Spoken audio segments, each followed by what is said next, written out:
नमस्कार, मैं हूं आपके साथ सूर्य चौहान। हमर छत्तीसगढ़ में आप सभी का स्वागत है। रुक करता है खबरों की ओर। छत्तीसगढ़ के उप मुख्यमंत्री अरुण साव ने रायपुर और दुर्ग संभाग के नगर पंचायतों के कार्यों की समीक्षा की और इस दौरान उन्होंने अधिकारियों को नसीहत भी दी कि समय से और क्वालिटी वर्क के साथ विकास कार्य हो। दरअसल नगर पंचायतों के मुख्य नगर पालिका अधिकारी और अभियंता को भविष्य की जरूरत के मुताबिक निकाय का विकास करने और सुविधाएं बढ़ाने के साव ने निर्देश दिए और उन्होंने सभी मुख्य नगर पालिका अधिकारियों और अभियंताओं को अपने मुख्यालय में ही रहने को कहा। उप मुख्यमंत्री अरुण साव ने सभी निर्माण कार्यों और निर्माण सामग्रियों के गुणगान सुनिश्चित करने की बात कही और साथ ही समय से सभी विकास कार्य पूरा करने के निर्देश भी दिए। वहीं प्रधानमंत्री आवास योजना के तहत बन रहे आवासों के निर्माण में तेजी लाने की अधिकारियों को नसीहत दी और साथ ही मुख्य नगर पालिका अधिकारियों को सप्ताह में 3 दिन टीम के साथ वार्डों का दौरा कर निर्माण और सफाई कार्यों के निरीक्षण के भी निर्देश दिए।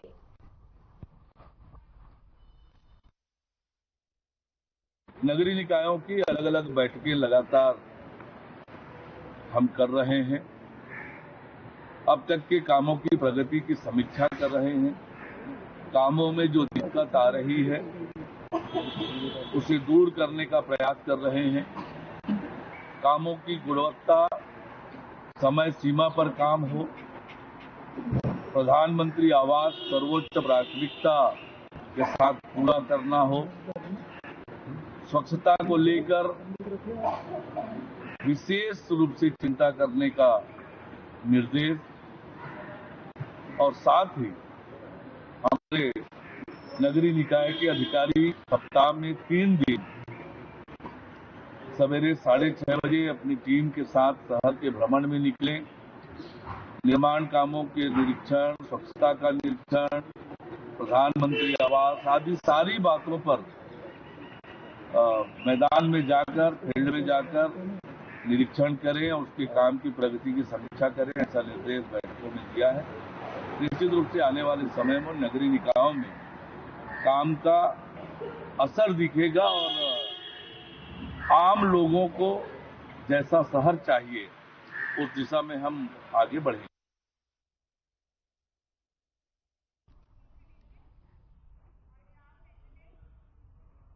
बढ़ते हैं अगली खबर की ओर। सक्ती जिले में धान खरीदी अब अंतिम चरण में है, मगर समय से उठाव नहीं होने से खरीदी केंद्रों में धान की बम्पर स्टॉक जमा हो गया।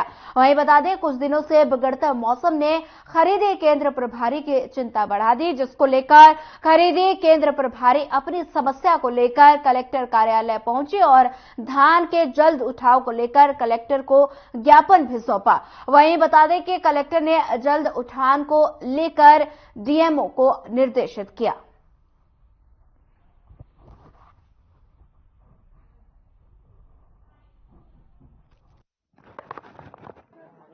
हम लोग धान खरीदी के उठाव की समस्या को लेकर मैडम जी से मिलने आए थे। कलेक्टर मैडम से मुलाकात है हम विभागीय अधिकारियों से। जिले में धान खरीदी लगभग समाप्ति की ओर है और धान उठाव बहुत धीमा है और लगातार 1-2 हफ्ते हो गए लगातार बारिश, मौसम खराब, इससे सभी कर्मचारी काफी चिंतित हैं और इसमें समितियों को फिर से क्षति और नुकसान होने की आशंका है। इस संबंध में उठाव की समस्या को लेकर मैडम जी से मुलाकात करने आए थे। क्या लग रहा है, क्यों उठाव नहीं हो रहा है, कहाँ पर कमी रह गई? क्या ट्रांसपोर्टर, राइस मिलर ध्यान नहीं दे रहे हैं, डीओ नहीं कटवा रहे हैं? डीओ पहले जो धान खरीदी हुआ था आज से 2-3 सप्ताह पहले उसका धान खरीदी उस सब पर डीओ कट चुका है उसका, लेकिन उसका भी पता नहीं समझ से परे कि धान उठाव अभी नहीं हो पाया। हो सकता है एक कारण हमको सामने में लगा था कि बीच में ड्राइवर लोग का हड़ताल, लेकिन उसके बाद भी सामान्य स्थिति बन गई, फिर भी अभी तक उठाव नहीं हो पा रहा है। उसके बाद अभी 2 हफ्ते तक अपन धान खरीदे 15-20 रोज पहले, उसका धान का तो अभी तक डीओ जारी ही नहीं हो पा रहा है। तो ऐसा समझ नहीं आ रहा है कि अभी अब फिर से डीओ कटेगा, उसके बाद 15-20 दिन में मिलर समझ लेंगे। तो हम काफी चिंतित हैं कि 72 घंटे में उठाव के लिए बोला जा रहा था, यहाँ 72 दिन संभावना धान उठने की भी स्थिति। उठाव का तो समस्या थे, बहुत स्लो गति है और दूसरा चीज हमारे यहाँ पुराना बोरा भी कल ही के तक के हवा, और बाद फिर आने वाला सोमवार के लिए हमारे पुराना बरदाना का भाव रही। बारदाना की सप्लाई भी घटिया किस्म के रही बताते का स्थिति रही आपके? हाँ नहीं, मिल वाला जो देते जहाँ तक हम छाट के भी लेते हैं और बाद भी बहुत उमा फटे पुराना रहते जो हमारे उपयोगी नहीं रहे। जैसे 1000 भी लात हम कम से कम 150-200 बोरा माने नुकसान प्रद में रहते। इसमें उठाव की समस्या लेकर के कुछ धान खरीदी प्रभारी आए थे हमारे पास, जिसमें निराकरण के लिए हमने स्टेट में भी बताया है और जल्द से जल्द जितना वहाँ पर धान है उसका डीओ कट करके उसको उठाव की प्रक्रिया शीघ्र की जाएगी।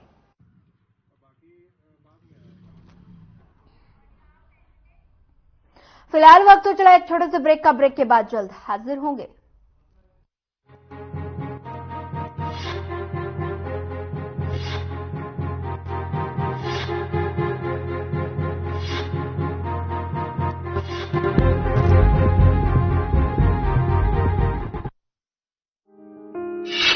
राम राम सा आपके शहर कोरबा में पहली बार आयोजित होने जा रहा राजस्थानी कल्चर प्रोग्राम, जहां आपको राजस्थान की संस्कृति और कला से परिचित कराया जाएगा।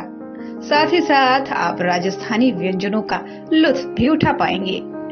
स्पेशल नाइट 14 फरवरी। आज ही टिकट बुक करें। संपर्क करें 7006235625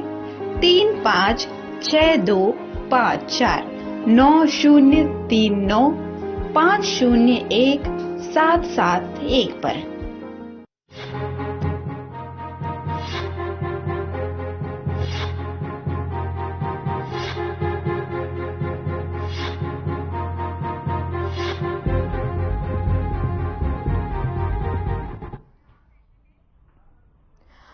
ब्रेक के बाद आप सभी का एक बार फिर स्वागत है। बढ़ते हैं खबरों की ओर। भारत में हर साल 24 जनवरी को राष्ट्रीय बालिका दिवस मनाया जाता है और बता दें साल 2008 में महिला एवं बाल विकास मंत्रालय ने पहली बार राष्ट्रीय बालिका दिवस मनाना शुरू किया था। इसका मकसद लड़कियों और महिलाओं के सामने आने वाली चुनौतियों और अधिकारों के संरक्षण के लिए जागरूक करना है। इसी के साथ अंबिकापुर राजमोहिनी भवन में भी राष्ट्रीय बालिका दिवस का आयोजन किया गया। इसी को लेकर देखिए हमारी ये खास रिपोर्ट।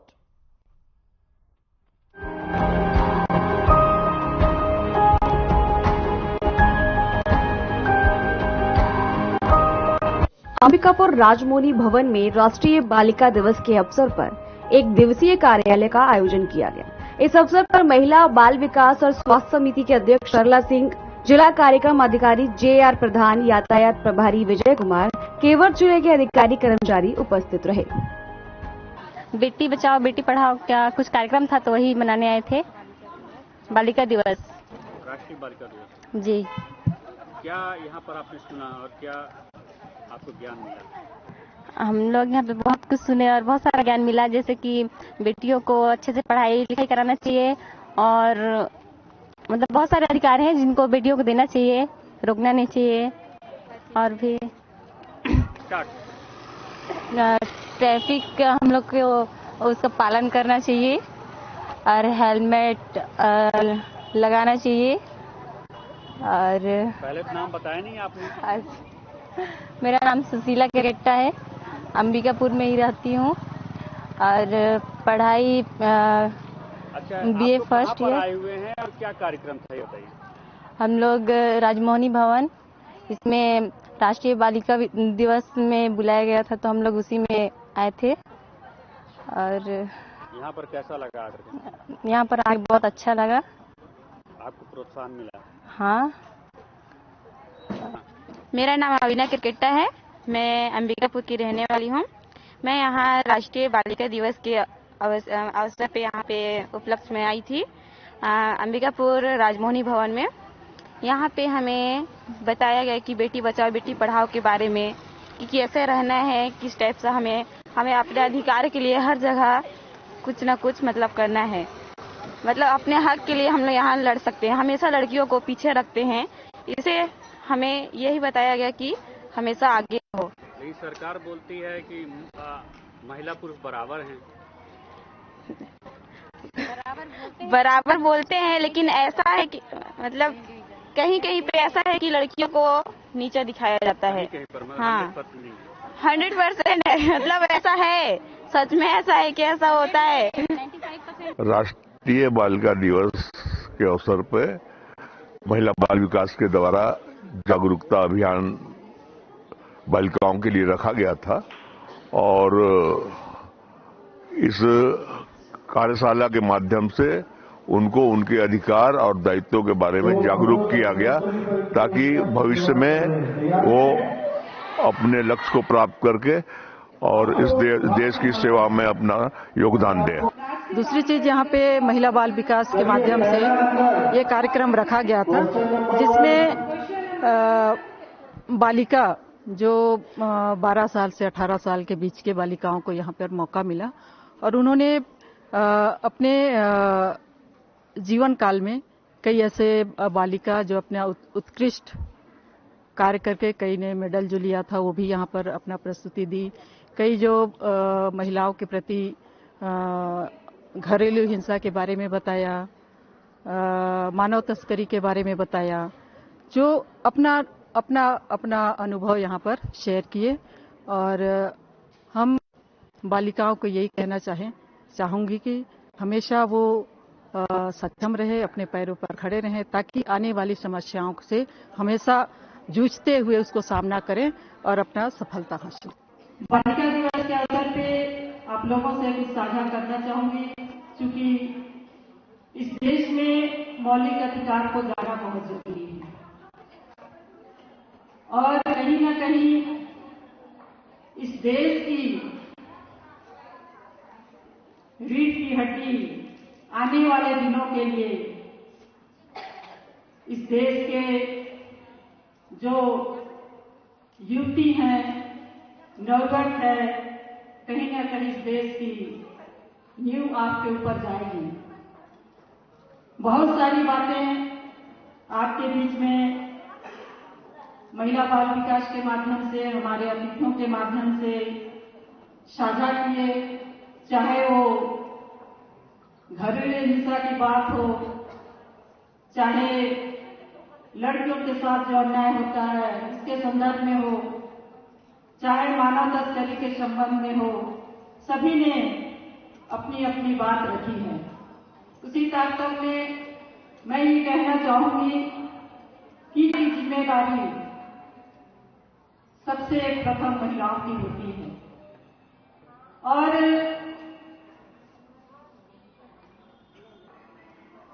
आज मैं सबसे पहले अपना एक साझा करना चाहूंगी अनुभव आप सबके साथ कि आज मेरा स्थिति नहीं था आज आप सबके बीच आने लायक, क्योंकि थोड़ा सा लगातार सफर के चलते स्लिप डिस्क का कुछ प्रॉब्लम हो गया था। लेकिन आज से बालिका दिवस के उपलक्ष्य में आपसे मैं कुछ अपने अनुभव साझा कर सकूं, आप सब बच्चों से, बच्चियों से अपने कुछ अनुभव बता सकूं और आप सबको बधाई दे सकूं, आप सबके बीच थोड़ा समय बिता सकूं। इसीलिए मैं आई और आप सबके बीच बहुत वक्त नहीं लूंगी, 2 शब्द बोलूंगी, ज्यादा तो बहुत समय बीत गया है। आज सारी बालिकाएं भी बहुत समय से इंतजार कर रही हैं, थक गई हैं और आज उन्हीं का दिन है, उनको जागरूक करने का दिन है। बहुत सारी जानकारियां भी उनको मिली हैं और मुझे पूरी उम्मीद है कि इन जानकारियों को वो आगे अमल करेंगी। थोड़ा बहुत बहुत बधाई, शुभकामना देता हूं, आपके उज्जवल भविष्य की कामना करता हूं। बोलिए भारत माता की। बालिका दिवस का मनाने का जो आशय है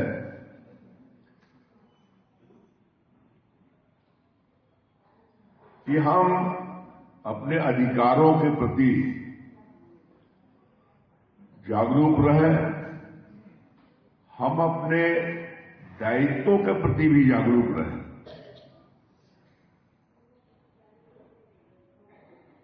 दायित्व के प्रति आप निष्ठा से जागरूक रहेंगे तो अधिकार मिलना ही मिलना है। और ये तो भारतवर्ष की खूबसूरती रही है कि महिलाओं का सम्मान आदिकाल से मिलता रहा है। चाहे हम किसी 22 तारीख को अभी रामलला हमारे यहाँ पधारे, उनका भी नाम लेते हैं तो सीताराम, राधे कृष्ण, मतलब हर जगह महिलाओं को बराबर का सम्मान मिला है। मगर बीच के जो काल रहे जिसमें हमारा देश 800 साल मुगलों के गुलामी में रहा और 200 साल अंग्रेजों के, इन्होंने हमारी संस्कृति, हमारा आस्था का जो केंद्र बिंदु था, जो हमारे शैक्षिक संस्थाएं थी, अब नालंदा विश्वविद्यालय हमारे देश में ऐसा था जो कि पूरे विश्व से लोग वहां ज्ञान अर्जित करने आया करते थे। उनको नष्ट करके हमारी संस्कृति को नष्ट करने का असफल प्रयास इन लोगों ने किया। मगर मैं उन महापुरुषों को नमन करता हूं जिन्होंने समय समय पर जागरूकता लाते रहे, नारी शक्ति को भी जागृत करने के लिए, और जो कुरीतियां थी, इस गुलामी काल में जो कुरीतियां हमें झेलनी पड़ी और अपनानी पड़ी थी, उनसे छुटकारा दिलाने के लिए भी काम।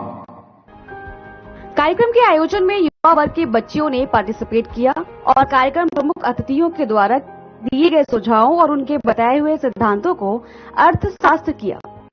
इस कार्यक्रम का मुख्य उद्देश्य लड़कियों और महिलाओं के प्रति बड़े अपराधों और उनके सामने आने वाली चुनौतियों और अधिकारों के संरक्षण के लिए जागरूक करना है। इस कार्यक्रम में प्रमुख रूप से जिला जनपद अध्यक्ष मधु सिंह, पूर्व प्रदेश उपाध्यक्ष मेजर अनिल सिंह सहित महिला बाल विकास अधिकारी, कर्मचारी उपस्थित रहे। महिला बाल विकास के पास पूरा अमला है, जो गांव के एक गांव में 6-6, 7-7, 8-8 आंगनबाड़ी केंद्र लगते हैं। वो बच्चों से लेकर बालिकाओं तक जो आज हम लेसन दे रहे हैं, इनकी जागरूकता के लिए दे रहे हैं, निश्चित तौर पर उसको हमको नीचे तक करना पड़ेगा। सिर्फ 24 जनवरी को नहीं, लगातार सतत हमको प्रयास करना पड़ेगा, क्योंकि जिस प्रकार से बेटी बचाओ बेटी पढ़ाओ एक स्लोगन ही नहीं, आंदोलन बन चुका है। आज हर गांव में देखिएगा तो बेटी शिक्षा की ओर अग्रसर हो रहे हैं, बेटियों को पढ़ाया जा रहा है, माँ बाप भी पढ़ा रहे हैं। तो जिस प्रकार से वो स्लोगन ना हो कि आंदोलन बन गया है, उसी प्रकार से बहुत सारी जानकारियां भी आपके महिला विकास विभाग के लोग दे रहे थे, उसको भी एक आंदोलन के रूप में लेना है। निश्चित तौर पर आज बेटियां सिर्फ एक घर नहीं बल्कि 2-2 घर को तारती, और आज शक्ति के रूप में देखते हैं तो आज लक्ष्मी, दुर्गा और सरस्वती आज हमारे घर में है। और आज बेटियां ही एक नहीं 2-2 कुल को जो तारने का काम करती, स्वाभाविक रूप से हम सबको इनको बढ़ाना पड़ेगा।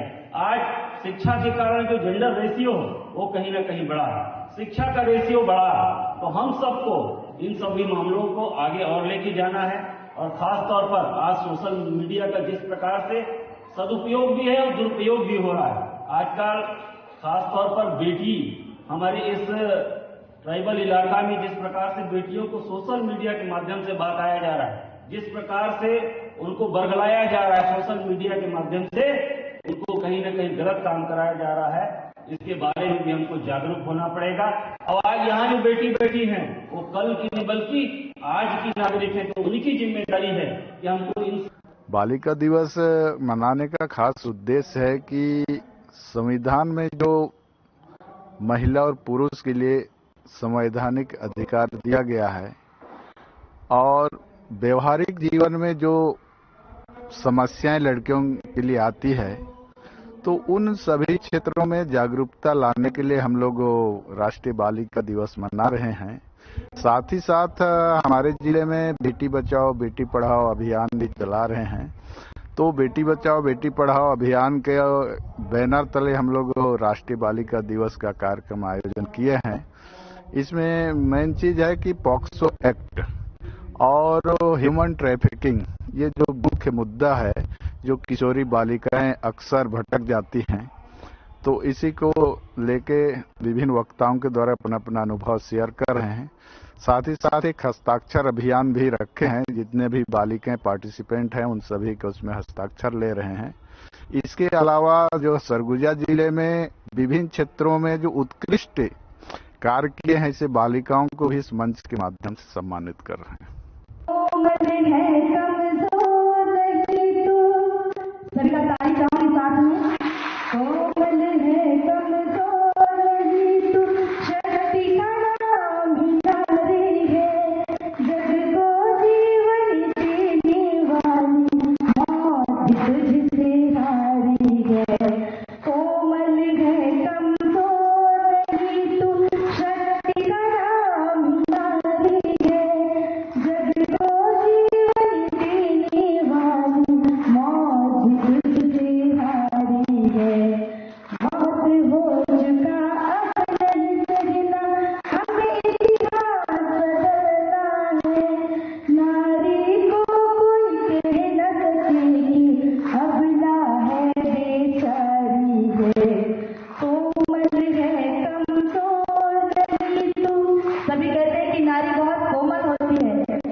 इस कार्यक्रम में बच्चों में बड़ी उत्सुकता देखी गई और उत्सुकता के साथ सभी ने पार्टिसिपेट किया और बच्चों द्वारा कार्यक्रमों में क्राइस्ट प्रदर्शन करने पर उनका सम्मान भी किया गया।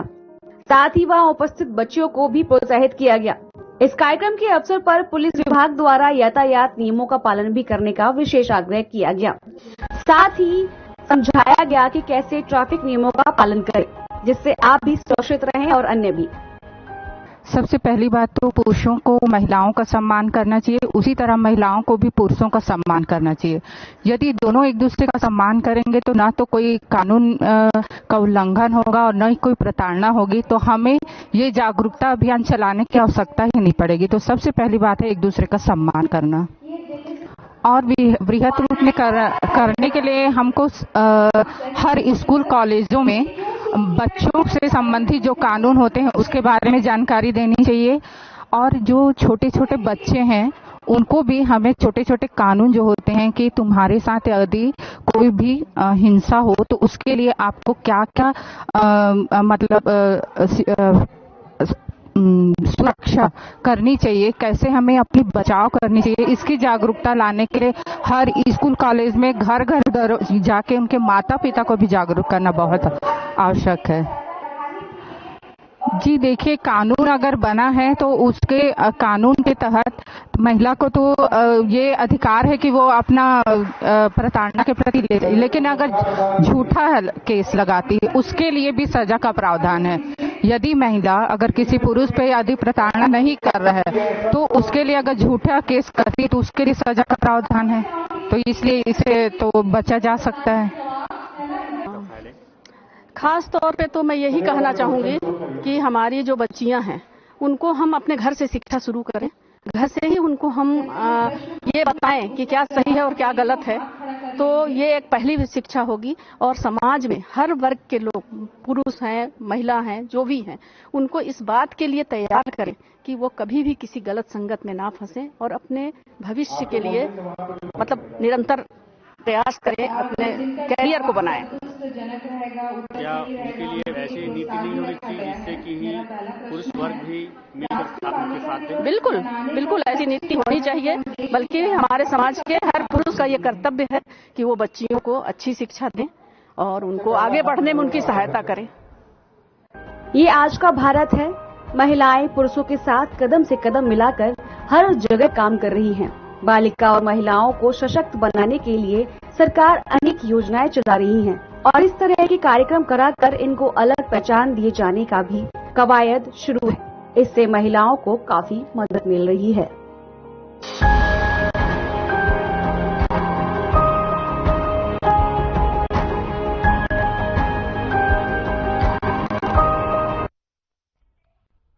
फिलहाल इस बुलेटिन में इतना ही। ज्यादा खबरों के लिए बने रहिए हमारे साथ। नमस्कार।